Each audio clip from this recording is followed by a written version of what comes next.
Oke, mungkin saya share terlebih dahulu di sisi materi teorinya ya. Bagaimana kita, karena di sini praktikumnya lebih awal dulu, setelah itu teori gitu ya. Oke, bismillahirrahmanirrahim.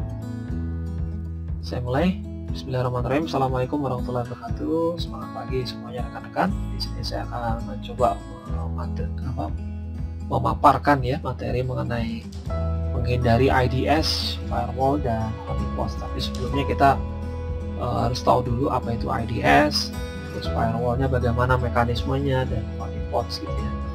Terus bagaimana caranya kita menghindari metode atau teknik itu gitu ya, dari IDS, firewall, atau honeypot yang sudah tersedia di sisi korban. Tapi nanti kalau sebagai attacker itu bagaimana caranya kita melakukan penghindaran gitu ya. Bagaimana kita melakukan penghindaran yang ada di IDS, firewall, dan honeypot yang sudah dipasang oleh korban gitu ya. Oke. Di sini kita mencoba mendeteksi gangguan. Nah, deteksi gangguan itu seperti apa sih, anomalinya, atau mungkin ada gejala-gejala apa gitu ya. Nah, ini kalau kita melihat dari sisi korbannya gitu. Jadi nanti kita penempatan sistem deteksi intrusion, atau mungkin di situ IDS ya, dan mendeteksi gangguan. Jadi nanti di sini IDS ini akan mengecek gitu ya, dari sisi traffic jaringan yang ada di inbound, yang kira-kira di situ ada kecurigaan gitu ya, mencurigai ada pola yang pola serangan gitu ya, pola serangan yang mencurigai. Nah, di sini nanti di IDS dia akan mengirim semacam sinyal ketika nanti di situ signature-nya dalam kondisi match dan diketahui pola-pola gangguan atau intrusion atau serangan yang ada gitu ya di sistem kita misalnya.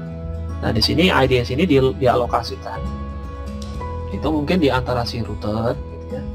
Mungkin di antara router, kalau Anda lihat dari sisi gambar ini, nanti ada beberapa di antara router itu akan diletakkan di IDS-nya, atau mungkin di DMZ-nya, dan di antara DMZ dan intranet gitu ya. Nah, ini kalau IDS-nya gitu ya. Bagaimana kita menempatkan IDS itu. Terus bagaimana sih mekanisme atau IDS itu bekerja gitu ya. Jadi nanti pesan yang berasal dari internet atau dari luar gitu ya, atau mungkin nanti dia akan melalui atau melewati firewall gitu ya. Nanti pesan itu melewati IDS dan mengalami perbandingan gitu ya, comparison signature, atau mungkin kalau orang bilang itu bukan tanda tangan gitu, tapi dalam bentuk signature. Perbandingannya seperti apa? Kalau misalnya kondisinya tidak match, tidak ada kecocokan, maka di situ dia akan mengirimkan ke switch, atau mungkin di situ dia akan dikirimkan ke jaringan perusahaan atau enterprise-nya gitu ya, dalam kondisi seperti itu yang lebih kompleks lagi jaringannya. Dan kalau misalnya gitu ya, jika kondisinya adalah match, cocok gitu ya, maka di situ dia alarm itu akan terkirim. Terus pesan itu juga dikirim melalui pendeteksian gitu ya, anomali, dan protokolnya dia akan menganalisis protokol statefulnya. Terus di sini koneksi dari sumbernya langsung dalam kondisi terputus gitu ya. Itu kalau misalnya kondisi match. Terus paketnya akan di dropping atau dijatuhkan. Nah, di sini ada beberapa indikasi umum gangguan pada umumnya gitu ya. Apabila terjadi gangguan di situ, misalnya ada intrusi sistemnya gitu ya, di intrusion system atau gangguan sistem, maka di sini ada beberapa file atau mungkin program yang mungkin dalam kondisi baru, atau mungkin yang tidak terdeteksi sama sekali, atau yang tidak dikenal gitu ya. Jadi file atau program yang baru yang tidak dikenal itu terdeteksi gitu ya. Oh, ini ada gangguan nih kok ada file atau program gitu ya. Terus nanti di situ izin filenya gitu ya, itu dalam kondisi terubah. Yang harusnya biasanya cuma kondisinya di read, hanya bisa dibaca, tapi dalam kondisi sudah bisa dirubah atau write gitu ya. Itu contohnya. Terus ada beberapa ukuran file gitu ya, akan berubah ya secara tidak terduga. Jadi ukuran filenya yang biasanya normal, mungkin nggak terlalu besar dan tidak terlalu kecil, tapi di situ ada perubahan dari sisi ukuran filenya. Nah, di sini ada rogue file. Rogue file ini mungkin file palsu ya, jadi di situ tidak ada yang tidak terdaftar di master listnya, ya, master filenya. Terus di sini ada nama file yang tidak dikenal, gitu ya. Terus di situ ada file atau beberapa file di situ yang missing gitu ya, atau mungkin di situ file tersebut telah hilang di situ. Nah, ini contoh beberapa indikasi yang umum gitu ya, yang terjadi atau mungkin gejala-gejala yang dari sistem kita gitu ya, nanti dari gangguan di sistem. Terus di sini apabila nanti gangguan itu terjadi di jaringan, maka di situ kita akan melakukan pemeriksaan layanan yang nanti mungkin lebih ongoing ya, berkelanjutan di mesin kita gitu ya. Terus nanti begitu juga lokasi yang tidak biasa, nah, di lokasinya tidak biasa yang terhubung ke jaringan kita. Terus nanti di situ ada upaya. Nah, ini upayanya di situ dia login secara remote, nah yang kondisinya berlangsung terhubung ke jaringan kita. Ini contoh-contoh kalau misalnya ada gangguan di jaringan. Jadi kayak semacam penyusupan gitu ya. Terus di sini yang terakhir ada pengacakan data acak di log filenya. Di log file kita di situ, yang mana di situ menyebabkan adanya denial of service, ataupun juga di situ layanannya juga kondisinya adalah crash gitu ya. Jadi ada data yang acak di log filenya, yang mana di situ menyebabkan terjadinya serangan denial of service, dan kebetulan di sini layanannya pun juga dalam kondisi crash gitu ya. Indikasi lainnya gitu ya, di sini ada log yang ukurannya tidak lengkap, dan begitu juga ukurannya kecil gitu ya. Biasanya kadang log itu kan akan termonitor gitu ya, setiap ada event atau mungkin kejadian-kejadian tertentu, maka di situ dia lognya akan terekam di situ.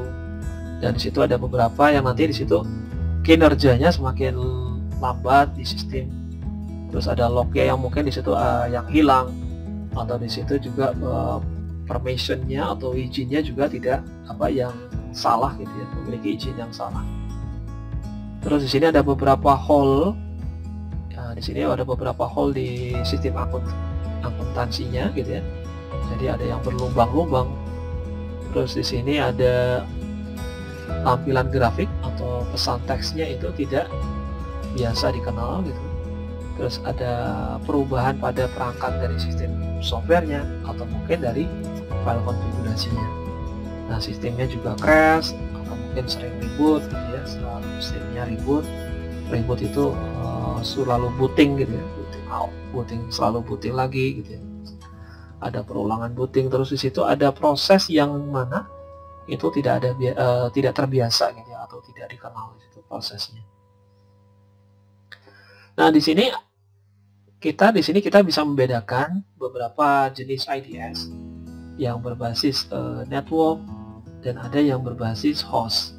Jadi nanti IDS ini ada yang berbasis jaringan dan berbasis host. Nanti di sini black box di jaringan itu modenya dalam promisesnya itu dalam keadaan aktif, gitu ya.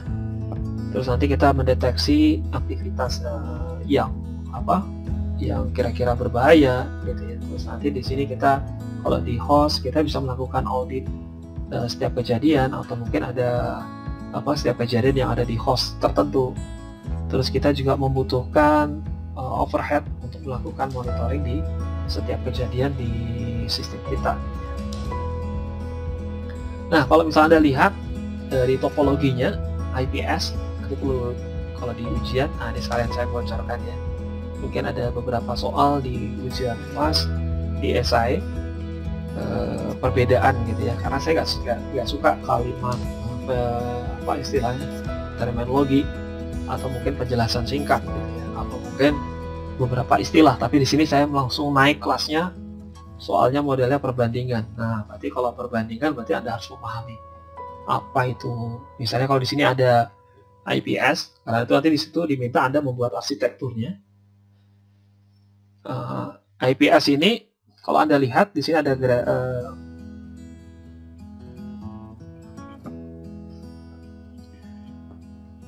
nah, kalau di IPS ini, kalau Anda lihat dari sisi gambar ini, di sini ada gambar switch, ini ya, model switch. Terus di sini ada router. Nah, di sini ada sensor IPS, dan di sini gambarnya adalah internet. Maka di sini posisi end user ini, apabila ada setiap IP paket yang akan lewat di jaringan ini, di traffic ini, maka akan dianalisis oleh si IPS. Nah, ini perlu diperhatikan dari sisi gambarnya saja. Maka IPS ini kondisi inline, sejalur, searah, dengan ada yang traffic di device switch-nya sama device router-nya. Itu kalau IPS. Sedangkan kalau IDS, maka dia nggak bisa dalam kondisi inline. Tapi kalau inline ini biasanya di sini. Ya. Jadi nanti kalau apabila ada beberapa traffic IP yang itu berjalan secara normal gitu ya, atau mungkin tidak ada gangguan gitu ya, jadi seperti ini modelnya. Nanti kalau ada gangguan, maka dia akan lari ke IDS gitu ya, trafficnya lewat, terus nanti akan seperti ini gitu ya, jalurnya seperti itu. Nah, itu perbedaan dari sisi arsitektur atau mungkin topologi yang ada di IDS sama di IPS. Nah, kebetulan waktu ujian pendadaran ya, ini sempat dibahas sama mahasiswa. Nah, apa bedanya IDS sama IPS? Oke, terus kita bahas istilah firewall. Nah, firewall ini ada yang modelnya dalam bentuk software ataupun juga ada yang bentuknya adalah hardware. Nah, di sini kita akan mencegah akses yang kira-kira tidak sah, yang akan mengakses ke atau dari di jaringan private kita, jaringan pribadi.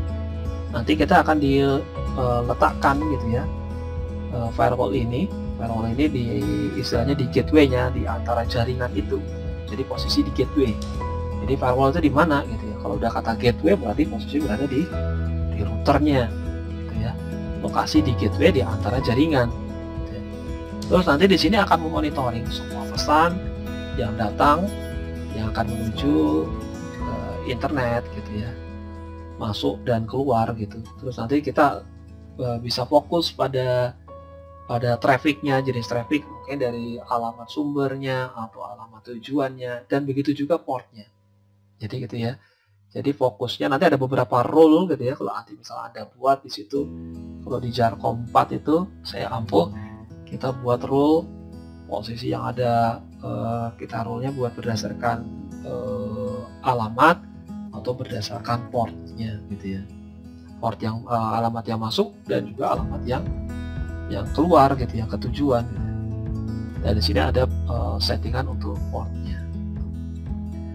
Terus di sini untuk arsitektur firewall ada mission host, ada screening subnet gitu ya, filter subnetnya, atau mungkin demilitary zone gitu ya, zona gitu ya, DMZ, atau di sini juga ada multi home firewall.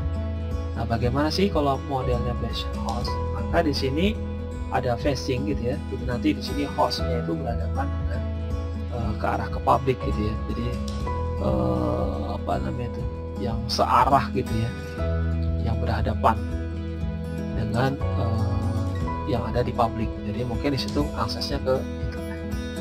Jadi nanti di sini sistem akan melindungi. Jadi melindungi sumber jaringan dari serangan itu gitu ya. Jadi sistemnya akan melindungi sumber daya jaringan yang ada di tempat kita gitu ya, dari serangan. Jadi nanti ada dua interface, yang satu menghadap ke public dan yang satu menghadap ke jaringan private-nya, jaringan pribadi.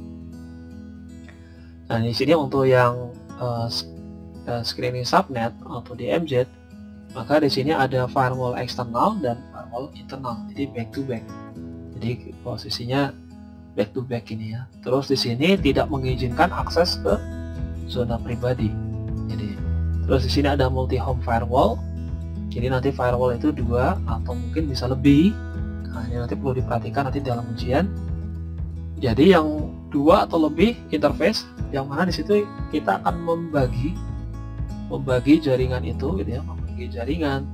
Yang mungkin di situ membagi lebih lanjut berdasarkan berbasis jaringan yang tujuannya untuk keamanan di situ ya. Nanti ada beberapa pembagian jaringan mungkin lebih jauh lagi, karena di situ ada beberapa interface yang pemakaiannya bisa lebih dari 2 yang akan terhubung menuju firewall dan jaringan yang ada di sini. Nah, kalau Anda lihat dari sini, dari sisi gambarnya, posisi firewall yang terhubung ke jaringan atau ada interface yang terhubung ke ANTRES gitu, yang ke internet, yang jaringan yang tidak interface yang arahnya tidak dipercayai gitu ya. Terus yang satu interface yang trust ke jaringan lokal kita, jaringan private kita gitu ya. Nah, di sini ada beberapa divisi HRD, ada finance, di sini ada di accounting gitu ya. Nah, di sini nanti dari jaringan lokal kita itu akan meneruskan paket menuju ke ISP gitu ya, melalui jalur static route. Nah, di sini nanti ada daerah DMZ, Demilitarized Zone gitu ya. Nanti ada beberapa traffic nanti yang akan lewat di sini dari posisi interface yang ANTRUST, atau mungkin di sini yang interface trust di firewall yang paling ujung gitu ya.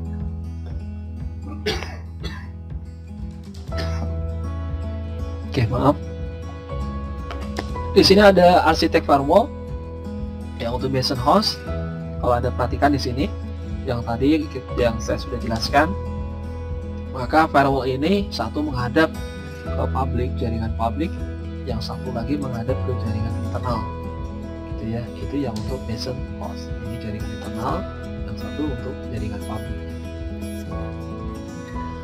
Gimana arsitek firewall untuk screen subnet? Jadi kita memfilter subnet kita, jadi minimal ada berapa gitu ya, minimal tuh ada 3. Jadi di sini kita lihat kalau filter subnet ini untuk jaringan publik, terus ada untuk DMZ-nya, terus yang satu terhubung ke jaringan internal. Ini kondisi untuk screen subnet ya, untuk firewallnya, model seperti ini. Nah, bagaimana yang untuk multi-home? Yang satu terhubung ke jaringan publik, terus yang satu mengarah ke DMZ. Nah, ini ada beberapa firewall yang terhubung di situ, dan di sini juga akan terhubung ke satu firewall berikutnya, itu terhubung ke jaringan internal. Jadi seperti itu. Ini yang modelnya multi-home firewall. Kalau misalnya dari skenario firewall ini berbasis zona menggunakan Cisco iOS, nah di sini Anda lihat ada kebijakan traffic yang akan dari zona inside, dari posisi dari sisi dalam gitu ya, masuk ke zona outside. Nanti kelihatan dari sini. Jadi dari inside menuju ke outside. Jadi nggak perlu kita filtering di sini. Tapi kalau misalnya dia di sini dari outside, ya, dari zona outside nanti akan melewati zona DMZ, gitu ya. Jadi kebijakannya akan dibuat seperti itu. Jadi kalau misalnya ada yang dari zona luar akan masuk ke internal kita, maka dia lebih dulu akan difiltering oleh zona DMZ. Di sini ada beberapa jenis firewall, yaitu berdasarkan kita filter paketnya. Jadi nanti di sini dia bekerja di posisi layer 2, layer network. Itu di layer 3, OC, nah, atau mungkin dikenal dengan atau juga di layer IP untuk model TCP/IP. Jadi ada 2 model, layer OC dan TCP/IP. Jadi layer OC itu di layer network. Kalau di layar TCP/IP modelnya ini, itu posisi di layar IP. Nah, di sini merupakan bagian dari si router itu gitu ya, si firewall. Jadi perbandingan nanti setiap paket untuk kriteria sebelumnya itu nanti akan diteruskan gitu ya. Terus nanti firewall ini juga akan melakukan dropping, atau dia akan menjatuhkan, atau dia akan meneruskan paket yang akan dikirimkan menuju ke si pemiliknya atau pembuatnya. nanti ada beberapa rule yang akan dibuat, diantaranya di situ berdasarkan alamat IP-nya gitu ya, atau mungkin juga di situ alamat tujuannya. Nah, ini kalau di praktikum Jarkom 4 ini sudah kita bahas di sini ya. Terus di situ ada sumber dari port numbernya, nomor portnya di sumbernya, atau mungkin dari sisi destinationnya. Terus nanti kira-kira di situ ada beberapa rule yang untuk kita gunakan dari sisi protokolnya. Nah, di sini untuk honeypot, jadi nanti honeypot ini merupakan sistem yang merupakan umpan gitu ya.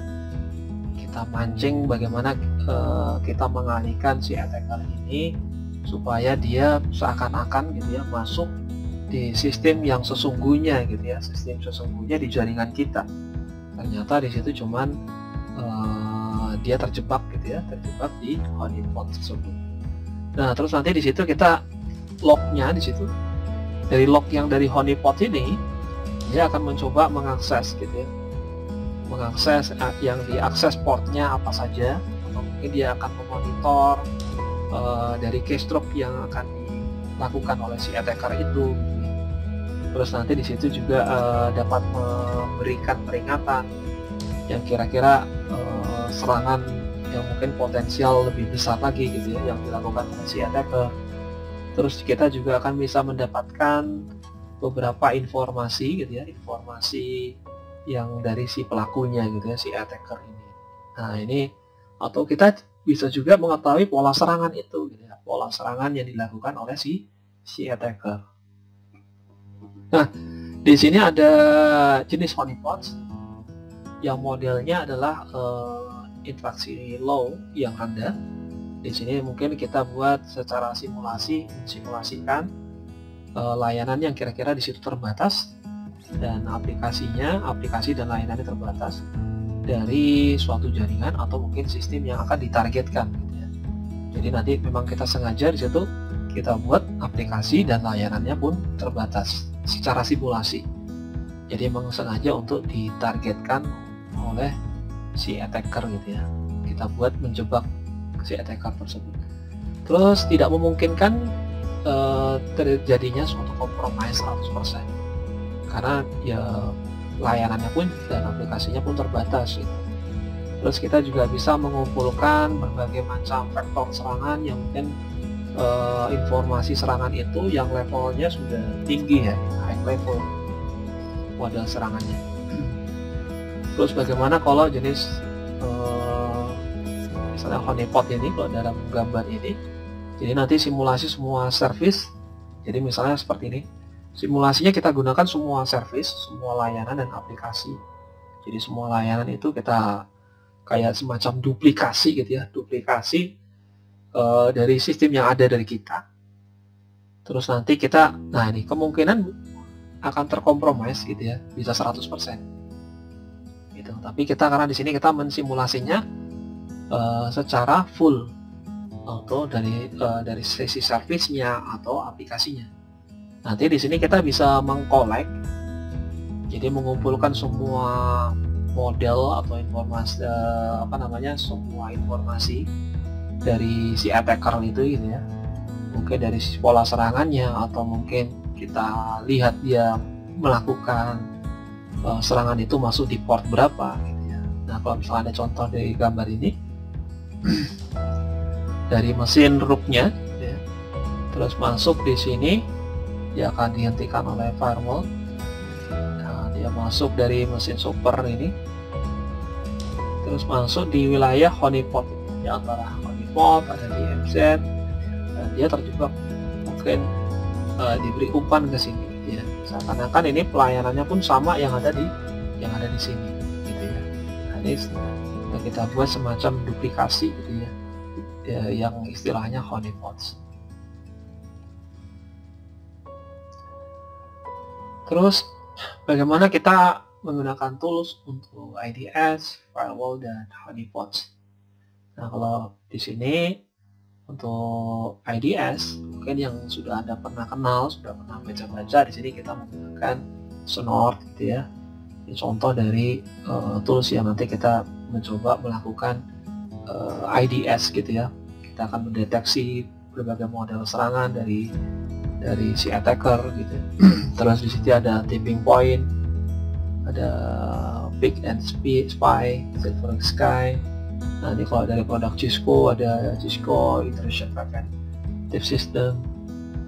Nah ini ada contoh-contoh seperti ini dari toolsnya, cukup banyak. Terus untuk dari Snort, contoh IDS bisa Anda lihat seperti ini. Dari service Sensei ada beberapa rule-nya. Anda lihat di sini dari SID-nya, ada protokolnya, sumbernya, terus destination. Ini yang source-nya untuk destination-nya, dan message-nya seperti ini pesan. Jadi seperti ini ya. Terus nanti kalau di praktikum biasanya kita lebih banyak fokus di Snort. Terus untuk yang tool untuk mendeteksi intrusion pakai mobile, nah ini yang lebih enak. Kalau pakai mobile ada Wi-Fi intrusion detection, terus ada Wi-Fi intruder detector pro dan inspector. Nanti tinggal Anda lihat kira-kira di situ trial atau mungkin freeware atau modelnya seperti apa ya. Terus untuk yang dalam bentuk fisik, solusi firewall yang dari produk Cisco ini ada ASA 5500 ya.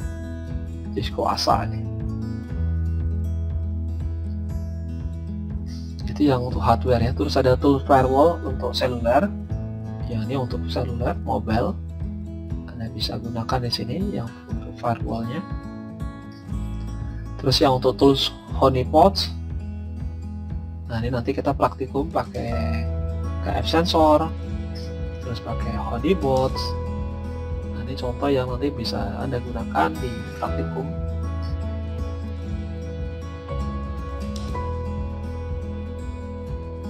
Seperti ini ya. Nanti kita buat honeypots-nya dari starting time-nya, protokolnya, terus namanya apa di situ yang kita bisa gunakan untuk menjebak dari si attacker ini. Terus di sini ada beberapa contoh menggunakan tool honeypots untuk perangkat mobile, dan di sini kebetulan saya juga dapat idenya dari beberapa materi slide ini. Ini contohnya menggunakan honeypots dari perbandingan di antara serangannya, misalnya di honeypots-nya menggunakan hosttag dan conpot gitu ya. Di sini durasi waktunya itu sampai selama 5 minggu ya. Jadi dia dimonitor selama 5 minggu berapa banyak serangan yang terjadi di situ ya. Atau di conpot atau di honeypot, di hosttag. Kalau Anda lihat di sini perbandingan serangannya ya, mendeteksi serangan itu si hosttag lebih sensitif banget gitu ya, lebih sensitif, lebih banyak dia terima macam-macam model serangan yang ada terjadi gitu ya oleh si pelaku attacker ini. Nah itu ya, kalau dia untuk telnet, ini sekian 1459. Jadi nanti Anda bisa buat model seperti ini untuk skripsi Anda gitu ya, atau tugas akhir Anda. Jadi penggunaan honeypots mungkin 2 perbandingan gitu ya. Mungkin disitu menggunakan protokol HTTP atau Modbus atau Telnet. Nah ini cukup lumayan, itu dia bisa membandingkan berapa lama sih durasi waktunya gitu ya. Dia pantau mungkin disitu kalau Anda lihat bisa selama 5 minggu dia dapat data-datanya. Terus penghindaran, bagaimana kita melakukan penghindaran dari IDS, firewall, dan honeypot. Ini posisi kita bukan sebagai korban tapi sebagai attackernya, supaya kita menghindari IDS, firewall, dan honeypot. Bagaimana kita bisa membypass gitu ya. Nah di sini ada contoh jenis penghindaran IDS. Kita melakukan serangan insertion atau penyisipan, terus kita melakukan serangan di off service, ada off casting, terus ada generation positive false. Nah ini contoh-contoh kalau kita melakukan bagaimana kita menghindari IDS ini gitu ya, supaya tidak terdeteksi dari serangan itu. Terus kita mengidentifikasi firewall. Kita caranya misalnya dari sini, kalau Anda lihat dari gambar kita nih posisi sebagai attackernya, kita melakukan scanning port, nah dia, terus ada bisa port walking atau kita kirim time to live-nya itu secara peningkatan cukup lama gitu ya. Terus kita melakukan banner grabbing, kita bisa mengetahui sistem operasi yang ada di firewall itu gitu ya. Nah kita lihat mana sih posisi letak firewallnya gitu ya. Kalau Anda lihat di sini kita dapat di router 3 gitu ya. Nah sebelum sampai menuju ke tujuannya, nah kita kirim tuh setiap kita mengirim untuk mengidentifikasi keberadaan firewall itu. Terus bagaimana kita melakukan penghindaran firewall? Kita melakukan spoofing alamat IP gitu ya. Kita masukkan alamat IP-nya, terus kita routing source-nya, terus ada tiny fragment, hampir sama kayak waktu kita melakukan percobaan di denial of service. Terus kita membypass atau mengeblok situs yang dimana kita menggunakan alamat IP yang untuk diletakkan di URL gitu ya. Nah, terus menggunakan website anonymous untuk kita melakukan surfing di websitenya. Terus kita juga bisa menggunakan proxy server gitu ya untuk kita membypass firewall itu. Kita cari jalan pintas gitu ya. Jalur pintasnya bagaimana? Terus di sini lanjutan dari bagaimana kita menjadi firewall, kita melalui metode tunneling SMB, metode tunneling ACK, metode tunneling HTTP, SSH, atau menggunakan sistem eksternal, atau mungkin melalui serangan win in the middle, atau mungkin juga on time gitu ya. Nah ini bagaimana kita bisa melakukan penghindaran firewall dengan melakukan bypass di firewall itu. Ini ada contoh tools untuk melakukan penghindaran di IDS firewall. Seperti ini, kalau dari gambar ini menggunakan gate tunnel, jadi kita bisa menghindari pendeteksian dari IDS, dan begitu juga di sisi firewallnya. Kita menggenerate, nah ini menggenerate fragment paket, bagaimana ukuran paket itu nanti akan kita kirimkan gitu ya. Kita kirimkan ke target kita. Nah, ini ada beberapa contohnya pakai Having Tree. Kita generate paketnya, ukuran filenya gitu ya, yang nanti akan kita kirimkan ke target kita. Contohnya pakai paket tadi. Terus bagaimana kita mendeteksi adanya honeypots. Jadi kalau mungkin attacker biasa biasanya nggak langsung kena masuk dia pikir bahwa di situ jaringan sesungguhnya real yang dari korban itu mungkin pemula. Tapi di sini kita akan bisa mendeteksi keberadaan honeypots yang ada di target kita. Kita bisa menggunakan Nessus. Kalau dari sisi gambarnya pakai Sodan, pakai alamat IP-nya tinggal dicek ada nggak keberadaan firewall yang ada di target kita. Nah ini contohnya pakai Honeypot Buster. Nah ini kalau misalnya kita lihat keberadaan honeypots yang ada di korban. Nah di sini contoh untuk lab kita untuk menghindari IDS, firewall, dan honeypots. Nah di sini nanti teman-teman kalau saat kami pelatihan, kami menggunakan Snort dan Honeybots. Nah, di sini nanti di Snort ini kita mencoba melakukan pendeteksian intrusion. Nah, ini kita biasa ya kalau di ujian skripsi banyak teman-teman ngambil di Snort ya. Karena lumayan ya bagaimana kita melakukan konfigurasi dasar dulu, di situ untuk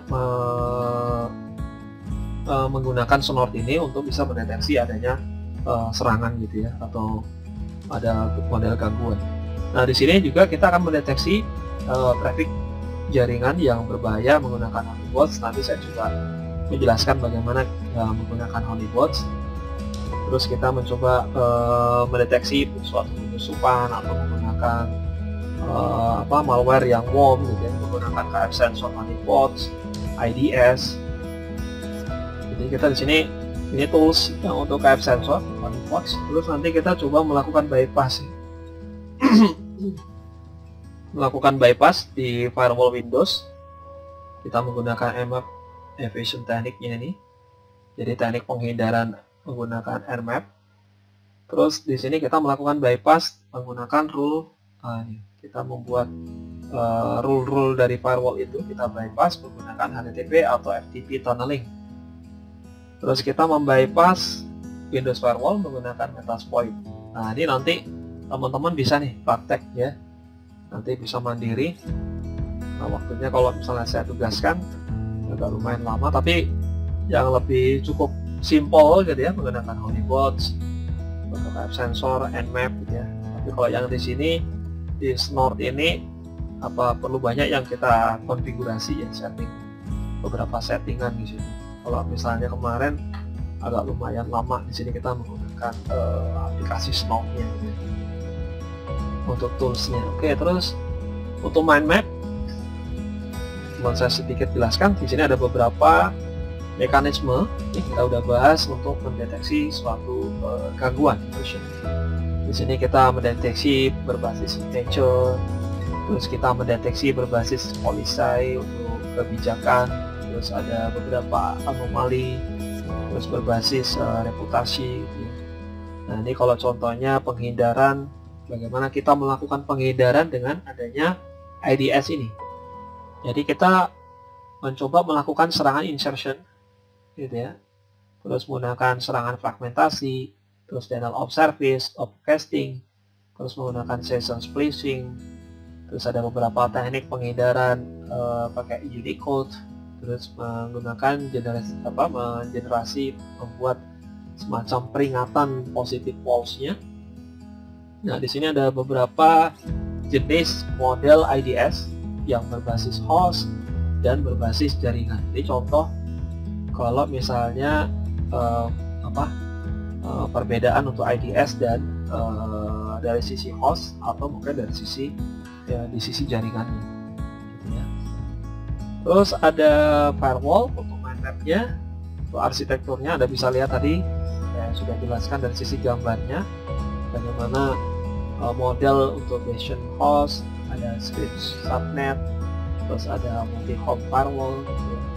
Posisi letak firewallnya itu berada di mana, sisi arsitektur. Terus sebagai untuk jenis firewall itu ada firewall packets, terus ada firewall dari sisi level security, terus ada level aplikasi, ada stateful, terus ada transparent, terus ada yang modelnya next generation firewall, terus ada yang posisi di host yaitu personal firewall. Terus untuk evasion yaitu sebagai proses bagaimana kita melakukan penghindaran, menghindari adanya firewall, kita mengidentifikasi firewall terlebih dahulu. Nah, yang tadi kita melakukan nge-ping TTL-nya gitu ya, menggunakan nmap, terus kita melakukan spoofing alamat IP, terus nanti melakukan routing, source routingnya, terus menggunakan tunnel SSH. Nah, ini contoh kalau kita melakukan penghindaran yang ada di firewall. Nah, kita langsung praktek.